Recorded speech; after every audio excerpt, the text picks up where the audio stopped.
ചെമ്പനീർ പൂവ് സീരിയലിന്റെ latest episode review ആണ് പറയുന്നത്. അങ്ങനെ സച്ചി നല്ല ഒരു 8ന്റെ പണി തന്നെയായിരിക്കും സുധിക്കിട്ട് കൊടുക്കുന്നത്. സുധി സ്വപ്നത്തിൽ പോലും ഇങ്ങനെ ഒരു പണി പ്രതീക്ഷിച്ചിരുന്നില്ല. കാരണം രവീന്ദ്രൻ തൻ്റെ 50 ലക്ഷം രൂപ ഉപയോഗിച്ചാണ് സുധി ആ ഒരു ഷോപ്പ് തുടങ്ങിയിരിക്കുന്നത്. രവീന്ദ്രൻ കഷ്ടപ്പെട്ട് ബുദ്ധിമുട്ടുണ്ടാക്കിയ പൈസയല്ലേ അത്. അങ്ങനെ ഇപ്പോൾ സുധി അത് കൈയിട്ട് വാരണ്ട എന്ന് തന്നെ സച്ചി തീരുമാനിച്ചു. ഒടുവിൽ സച്ചി രവീന്ദ്രനോട് ഇതിനെക്കുറിച്ച് സംസാരിക്കുന്നുണ്ട്. രവീന്ദ്രൻ പറഞ്ഞു, എടാ എന്തെങ്കിലും ചെയ്യട്ടെടാ പോട്ടടാ എന്ന്. രവീന്ദ്രൻ പിന്നെ സ്വന്തം മകനെ എന്നുള്ള സെൻറ്റിമെൻസും കാര്യങ്ങളൊക്കെ ആയിരുന്നു. പക്ഷേ സച്ചി അങ്ങനെ വിട്ടുകൊടുക്കാനൊന്നും ഭാവമില്ലായിരുന്നു. സുധിയും ശ്രുതിയും പതിവ് പോലെ തന്നെ തൻ്റെ ഷോപ്പിലേക്ക് പോവാണ്. കുറച്ച് കഴിഞ്ഞപ്പോൾ ശ്രീകാന്തും വർഷയൊക്കെ അങ്ങോട്ടേക്ക് വന്നു. കാര്യം എന്താണെന്ന് ചോദിച്ചപ്പോൾ സച്ചിയേട്ടൻ വിളിച്ചിട്ടാ ഞങ്ങൾ ഇങ്ങോട്ടേക്ക് വന്നത് എന്നവർ പറഞ്ഞു. അതെന്തായിരിക്കും കാരണമെന്ന് സുധിക്കും ശ്രുതിക്കും നല്ല ടെൻഷനായി. കുറച്ച് കഴിഞ്ഞപ്പോഴേക്കും ചന്ദ്രമതിയും രവീന്ദ്രനെയൊക്കെ കൂട്ടിക്കൊണ്ട് തന്നെ സച്ചിയും രേവതിയും കൂടി ഷോപ്പിലേക്ക് വരികയാണ്. അന്നേരം വലിയ ജാടയോട് കൂടിയിട്ടായിരിക്കും കസേരയിൽ ഇങ്ങനെ വന്നിരിക്കുകയാണ് സുധി. സച്ചിയും രവീന്ദ്രനും എല്ലാവരും കണ്ടു കഴിഞ്ഞപ്പോഴേക്കും സുധി ചോദിക്കുന്നുണ്ട്, അല്ല നിങ്ങളെല്ലാവരും എന്താ ഒന്നിച്ച് ഷോപ്പിലേക്ക് വന്നത് എന്ന്. അത് കേട്ട ഉടനെ തന്നെ സച്ചി പറഞ്ഞു, എന്തിനാണെന്നോ, എടാ ഷോപ്പ് ആരുടേതാണെന്ന് നിനക്കറിയാമോ എന്ന്. അതെന്താ സച്ചി ഇങ്ങനെ പറയുന്നത്, സുധി തിരിച്ചു ചോദിച്ചു. നിനക്കറിയാമല്ലോ, ഇത് അച്ഛൻ്റെ പണം ഉപയോഗിച്ച് വാങ്ങിച്ച ഷോപ്പല്ലേ, അപ്പോൾ ഇനി മുതൽ ഈ കസേരയിൽ ഇരിക്കേണ്ടത് അച്ഛനാണ്, സച്ചി തീർത്തും പറഞ്ഞു. നീ അവിടെ വന്നെന്ന് എഴുന്നേൽക്കാനും പറഞ്ഞു. ഞാനെന്തിനാ എൻ്റെ കസേരയിൽ നിന്നും എഴുന്നേൽക്കുന്നത് എന്ന് സുധി ചോദിച്ചപ്പോൾ, എടാ എഴുന്നേൽക്കാൻ പറഞ്ഞാൽ എഴുന്നേറ്റാൽ മതിയെന്ന് സച്ചി കടുപ്പിച്ചങ്ങ് പറഞ്ഞു. അപ്പോഴേക്കും സുധി ദയനീയമായിട്ട് ചന്ദ്രമതിയെ ഇങ്ങനെ നോക്കിയിട്ട് അമ്മയെന്ന് വിളിക്കുന്നുണ്ട്. ചന്ദ്രമതിക്കാണെങ്കിൽ എന്ത് ചെയ്യണമെന്ന് പോലും അറിയില്ല. ഒരു ഊഹവും ഉണ്ടായിരുന്നില്ല. ചന്ദ്രമതി ഒന്നും മിണ്ടിയില്ല. അപ്പോഴേക്കും ശ്രീകാന്ത് പറഞ്ഞു, സച്ചേട്ടൻ പറഞ്ഞത് തന്നെയാണ് ശരി. സച്ചേട്ടൻ പറഞ്ഞത് കാര്യമായിട്ടുള്ള കാര്യം തന്നെയാണ്. അച്ഛൻ്റെ പണം ഉപയോഗിച്ചല്ലേ ഈ ഷോപ്പ് തുടങ്ങിയത്. അപ്പോൾ പിന്നെ ഈ കസേരയിൽ ഇരിക്കാൻ എന്തുകൊണ്ടും യോഗ്യൻ അച്ഛൻ തന്നെയാണ്. രവീന്ദ്രൻ ചോദിക്കുന്നുണ്ട്, അതൊക്കെ വേണോ എന്ന്. വേണം അച്ഛ എന്ന് സച്ചി പറഞ്ഞു. സുധിയെ ആ കസേരയിൽ നിന്ന് അങ്ങോട്ടേക്ക് വലിച്ചഴിച്ചങ്ങ് എഴുന്നേൽപ്പിക്കുകയാണ്. പിന്നീട് രവീന്ദ്രനോട് പറഞ്ഞു, അച്ഛ അവിടെ കയറിയിരിക്കുകയെന്ന്. അല്ല മോനെ അത് എന്ന് രവീന്ദ്രൻ മടിച്ചു നിൽക്കുമ്പോൾ, ഇരിക്കാനല്ലേ അച്ഛനോട് പറഞ്ഞത് എന്ന് സച്ചി സ്നേഹത്തോടെ തന്നെ നിർബന്ധിച്ചു. അങ്ങനെ രവീന്ദ്രനെ ആ കസേരയിലേക്ക് അങ്ങ് പിടിച്ചിരുത്തി. കണ്ടില്ലേ, ഇപ്പോഴാണ് എല്ലാം അങ്ങ് സെറ്റപ്പായത്. അച്ഛൻ്റെ പണം കൊണ്ട് തുടങ്ങിയ ഷോപ്പിനി അച്ഛൻ്റെ സ്വന്തമാണെന്നും സച്ചി പ്രഖ്യാപിച്ചു. ശ്രുതിയും സുധിയും ആകങ്ങനെ വല്ലാതെ പെട്ടുപോയ അവസ്ഥയിൽ നിൽക്കുകയാണ്. ഇതൊക്കെ കണ്ടിട്ട് രേവതിക്ക് ഭയങ്കര സന്തോഷമായി. രേവതി സന്തോഷത്തോടു കൂടി തന്നെ സച്ചിയെ നോക്കുന്നുണ്ട്. അന്നേരം മഹേഷ് അങ്ങോട്ടേക്ക് വന്നു. 2 മാലയൊക്കെ ആയിട്ടാണ് മഹേഷ് വരുന്നത്. ദേ അച്ഛൻ ആദ്യമായിട്ടൊരു കടയുടെ ഓണറായിരിക്കുന്നതല്ലേ, അച്ഛനത് ഇട്ടാട്ടെ എന്നൊക്കെ പറഞ്ഞുകൊണ്ട് തന്നെ സച്ചി ആ മാല വാങ്ങിച്ചിട്ട് രവീന്ദ്രൻ്റെ കഴുത്തിലേക്ക് അങ്ങ് ഇട്ടുകൊടുത്തു. ദേ ഓണറുടെ ഭാര്യയ്ക്കും വേണ്ടേ എന്ന് പറഞ്ഞുകൊണ്ട് രേവതിയുടെ കയ്യിലേക്കൊന്ന് കൊടുത്തിട്ട് അമ്മയുടെ കഴുത്തിലിട്ട് കൊടുക്കാൻ പറഞ്ഞു. ചന്ദ്രമതിയാണെങ്കിൽ കട്ടക്കലിപ്പിലിങ്ങനെ രേവതിയെ നോക്കുകയാണ്. രേവതി ഒട്ടും മടിച്ചില്ല. മാല നേരെ ചന്ദ്രമതിയുടെ കഴുത്തിൽ ഇട്ട് കൊടുത്തു. എങ്ങനെയുണ്ട്, കൊള്ളാമല്ലേ, സൂപ്പറായിട്ടുണ്ടല്ലേ എന്നൊക്കെ സച്ചി ചോദിച്ചു. ഇനി അച്ഛൻ വേണം ഇവിടുത്തെ കാര്യങ്ങളൊക്കെ നോക്കി നടത്താനെന്ന് പറയാണ് സച്ചി.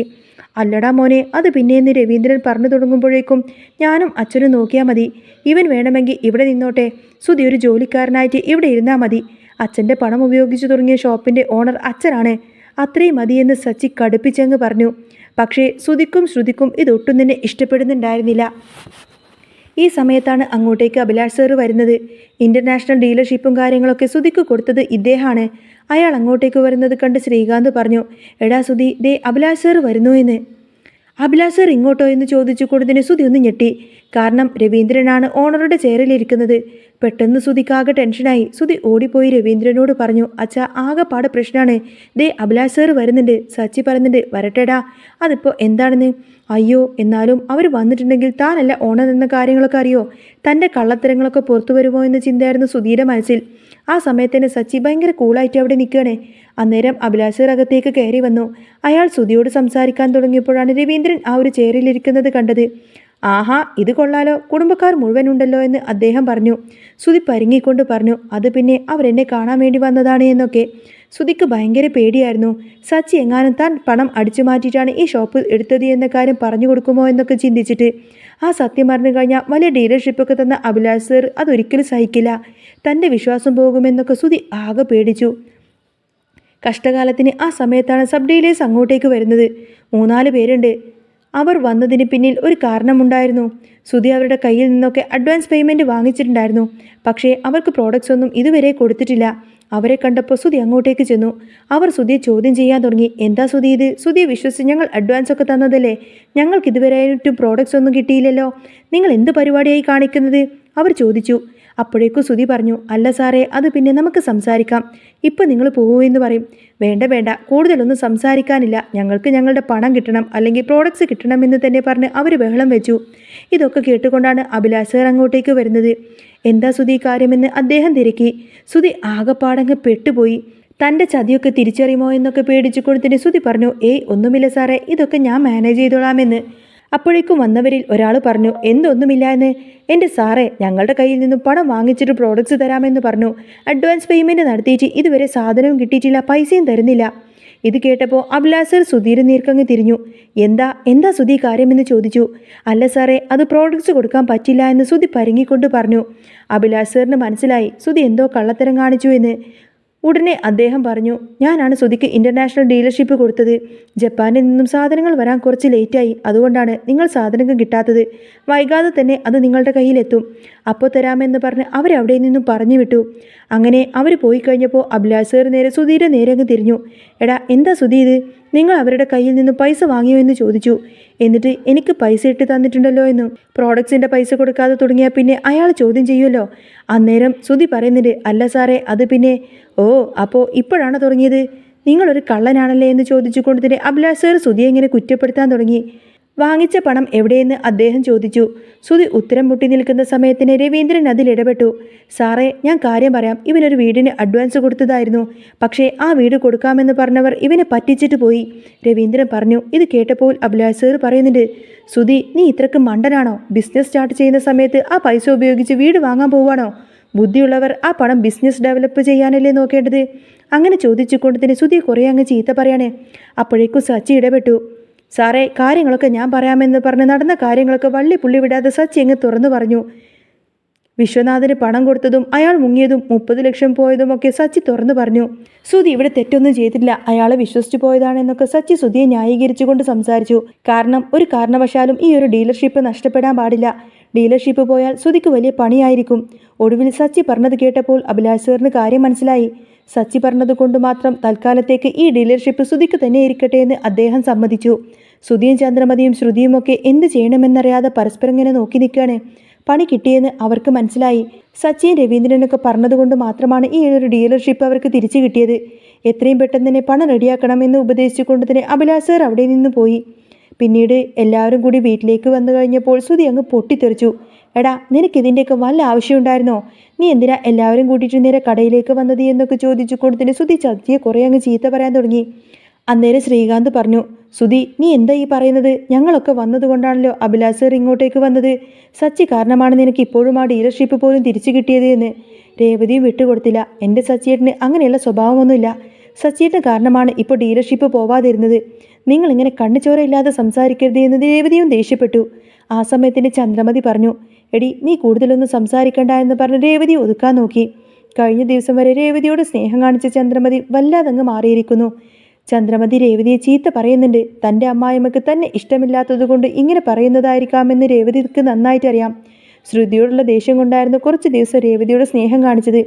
ഇപ്പോൾ ശ്രുതിയോട് നല്ല രീതിയിലായതുകൊണ്ട് തന്നെ ആ ഒരു കാര്യമെല്ലാം മാറി. രേവതി ഏതായാലും അതൊന്നും കാര്യമാക്കാനും പോയില്ല. ഒടുവിൽ ശ്രീകാന്ത് പറഞ്ഞു, സച്ചിയേട്ടനുള്ളത് കൊണ്ട് മാത്രം കിട്ടിയതാണ് ഈ ഡീലർഷിപ്പ്, ഇനി സച്ചിയേട്ടനെ കുറ്റപ്പെടുത്തണ്ട എന്ന്. രവീന്ദ്രൻ പറഞ്ഞു, ശ്രുതി, നീ ഈ കാണിക്കുന്ന കള്ളത്തരങ്ങൾക്കുള്ള ശിക്ഷയാണ് നിനക്കിപ്പോൾ കിട്ടിക്കൊണ്ടിരിക്കുന്നത്. ഇനിയെങ്കിലും മര്യാദക്ക് മനുഷ്യന്മാരെ പോലെ ജീവിക്കാൻ നോക്കിയെന്ന് പറഞ്ഞ് ദേഷ്യപ്പെട്ട് അവിടെ നിന്ന് പോയി. ചന്ദ്രമതിക്ക് ഇതൊക്കെ സഹിക്കാൻ പോലും പറ്റിയില്ല. എല്ലാവരുടെയും മുന്നിൽ വെച്ച് താൻ നാണം കിട്ടൂ എന്ന ചിന്തയായിരുന്നു അവർക്ക്. രവീന്ദ്രൻ പോയപ്പോൾ ചന്ദ്രമതി സുധീരെ നേരങ്ങ് തിരിഞ്ഞു.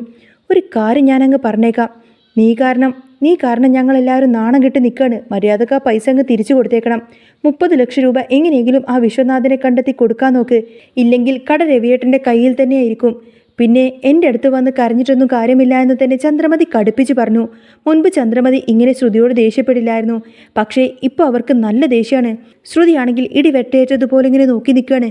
30 ലക്ഷം രൂപ എങ്ങനെയെങ്കിലും ഉണ്ടാക്കി കൊടുക്കണം, ഇല്ലെങ്കിൽ കട കയ്യിൽ നിന്നും പോവും.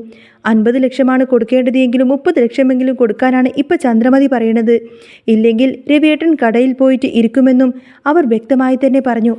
അങ്ങനെ ചന്ദ്രമതിയുടെ താക്കീത് കേട്ട് തളർന്നു പോയ ശ്രുതിയും എന്ത് ചെയ്യണമെന്നറിയാതെ നിൽക്കുകയാണ്. എന്നാൽ സച്ചിയുടെ മനസ്സിൽ കൃത്യമായ ചില പ്ലാനുകൾ ഉണ്ടായിരുന്നു. വിശ്വനാഥൻ വെറുതെ മുങ്ങിയതല്ല എന്നും ഇതിന് പിന്നിൽ ശ്രുതിക്ക് പോലും അറിയാത്ത ചില നിഗൂഢതകളുണ്ട് എന്നും സച്ചി സംശയിക്കുന്നുണ്ട്. അടുത്ത ദിവസം രാവിലെ തന്നെ സച്ചി തൻ്റെ സുഹൃത്തായ ഒരു പോലീസ് ഓഫീസറെ ചെന്ന് കണ്ടു. വിശ്വനാഥൻ മുങ്ങിയത് കേവലം 30 ലക്ഷം രൂപയായിട്ടാണെന്നും അയാൾ ഇതിനു മുൻപ് സമാനമായ രീതിയിൽ പലരെയും പറ്റിച്ചിട്ടുണ്ടെന്നും സച്ചിക്ക് മനസ്സിലാക്കാൻ സാധിച്ചു. വിശ്വനാഥൻ്റെ ടവർ ലൊക്കേഷൻ പരിശോധിക്കാൻ അയാൾ നഗരത്തിൻ്റെ പുറത്തുള്ള ഒരു പഴയ ഗോഡൌണിന് സമീപമുണ്ട് എന്ന് സൂചന ലഭിച്ചു. അതേസമയം വീട്ടിൽ ശ്രുതിയും ചന്ദ്രമതിയും തമ്മിൽ ഭയങ്കര വഴക്കായിരുന്നു. കടയിൽ കയറാൻ രവീന്ദ്രൻ തയ്യാറെടുക്കുന്നത് ശ്രുതിക്ക് സഹിക്കാൻ പറ്റുന്നില്ല. അമ്മേ, അച്ഛൻ അവിടെ പോയിരുന്നാൽ പിന്നെ എൻ്റെ വില പോകുമെന്ന് ശ്രുതി കരഞ്ഞുകൊണ്ട് പറയുന്നുണ്ടെങ്കിലും ചന്ദ്രമതി ഇത്തവണ വഴങ്ങാനൊന്നും തയ്യാറായിരുന്നില്ല. എടാ, നിനക്ക് ബിസിനസ് നടത്താൻ അറിയില്ല എന്ന് തെളിയിച്ചതല്ലേ, അതുകൊണ്ട് ഇനി രവിയേട്ടൻ തന്നെ അത് നോക്കട്ടെ എന്ന് ചന്ദ്രമതി അങ്ങ് തീർത്തും പറഞ്ഞു. ഇതേ സമയം സച്ചി പോലീസുമായി ചേർന്ന് ആ പഴയ ഗോഡൗൺ അങ്ങ് വളയാണ്. അവിടെ വെച്ച് വിശ്വനാഥനെ കൈയോടെ പിടികൂടി. ശ്രുതി നൽകിയ പണം വിശ്വനാഥൻ മറ്റൊരാൾക്ക് കൈമാറാൻ ശ്രമിക്കുന്നതിനിടെയാണ് സച്ചി അവിടെ എത്തുന്നത്. വലിയൊരു സംഘട്ടനത്തിനൊടുവിൽ വിശ്വനാഥനെ പോലീസ് സ്റ്റേഷനിലേക്ക് കൊണ്ടുപോയി. സച്ചി അവിടെ വെച്ച് ഒരു ഞെട്ടിക്കുന്ന സത്യം തിരിച്ചറിയാണ്. വിശ്വനാഥനെ ശ്രുതി അടുത്തേക്ക് അയച്ചത് മറ്റാരുമല്ല, ശ്രുതിയുടെ തന്നെ ബിസിനസ് എതിരാളിയായ പ്രകാശനായിരുന്നു. ശ്രുതിയെ തകർക്കാൻ വേണ്ടി പ്രകാശൻ ഒരുക്കിയ കെണിയായിരുന്നു ഇതെല്ലാം. വൈകുന്നേരം എല്ലാവരും മുമ്മർത്തിരിക്കുമ്പോൾ സച്ചി അങ്ങോട്ടേക്ക് വന്നു. സച്ചിയുടെ കയ്യിൽ ഒരു വലിയ ബാഗ് ഉണ്ടായിരുന്നു. അച്ഛാ, ഇത് വിശ്വനാഥൻ്റെ കയ്യിൽ നിന്ന് പോലീസ് കണ്ടെടുത്ത പൈസയാണ്. 30 ലക്ഷം രൂപ ഇതിലുണ്ടെന്ന് പറയും. സച്ചി ആ ബാഗ് രവീന്ദ്രൻ്റെ കയ്യിലേക്ക് കൊടുത്തു. ശ്രുതി ആശ്വാസത്തോടു കൂടെ തന്നെ അത് വാങ്ങിക്കാൻ വേണ്ടിയിട്ട് ആഞ്ഞുവെങ്കിലും രവീന്ദ്രൻ അത് തടഞ്ഞു. എടാ, ഈ പണം ഇനി നിന്റെ കയ്യിലിരിക്കില്ല ശ്രുതി, ഇത് ബിസിനസ് ബാധ്യതകൾ തീർക്കാൻ ഞാൻ തന്നെ ഉപയോഗിക്കും. സച്ചി പറഞ്ഞതുപോലെ തന്നെ നീ ഈ കടയിൽ ഒരു സാധാരണ ജീവനക്കാരനായി തുടർന്നാൽ മാത്രം മതി. നിനക്ക് പക്വത വരുന്നതുവരെ ഈ ഷോപ്പിൻ്റെ അധികാരം മുഴുവൻ എൻ്റെ കയ്യിലായിരിക്കും. ചന്ദ്രമതിക്ക് ഒന്നും തന്നെ പറയാനുണ്ടായിരുന്നില്ല. സച്ചിയുടെ ബുദ്ധിയും സ്നേഹവും വീണ്ടും കുടുംബത്തെ വലിയൊരു തകർച്ചയിൽ നിന്നും രക്ഷിച്ചിരിക്കുന്നു. രേവതി അഭിമാനത്തോടു കൂടി തന്നെ സച്ചിയെ നോക്കി പുഞ്ചിരിച്ചു. ശ്രുതിക്ക് തൻ്റെ തെറ്റുകൾ മനസ്സിലായെങ്കിലും സച്ചിയോടുള്ള വാശി ഉള്ളിലൊതുക്കിയിട്ടായിരുന്നു അവൻ. എങ്കിലും തൽക്കാലം തോൽവി സംബന്ധിച്ച് ശ്രുതി തല താഴ്ത്തി നിന്നു. അങ്ങനെ സച്ചിയുടെ കൃത്യമായ ഇടപെടലിലൂടെ രവീന്ദ്രൻ്റെ കഷ്ടപ്പാടിൻ്റെയും പണം തിരിച്ചു കിട്ടുകയും ശ്രുതിക്ക് അർഹിച്ച ശിക്ഷ ലഭിക്കുകയും ചെയ്തു. അങ്ങനെ ചെമ്പനീർ പൂവിൽ ഇനി വരാൻ പോകുന്ന നല്ല സൂപ്പർ അടിപൊളി ത്രില്ലിംഗ് എപ്പിസോഡുകളൊക്കെ തന്നെയാണ്. നിങ്ങൾക്ക് ഈ ഒരു ചാനൽ ഇഷ്ടമാവുകയാണെങ്കിൽ സബ്സ്ക്രൈബ് ചെയ്യാനും സപ്പോർട്ട് ചെയ്യാനും മറക്കല്ലേ. നെക്സ്റ്റ് വീഡിയോ ഉടനെ വരാം. ബൈ.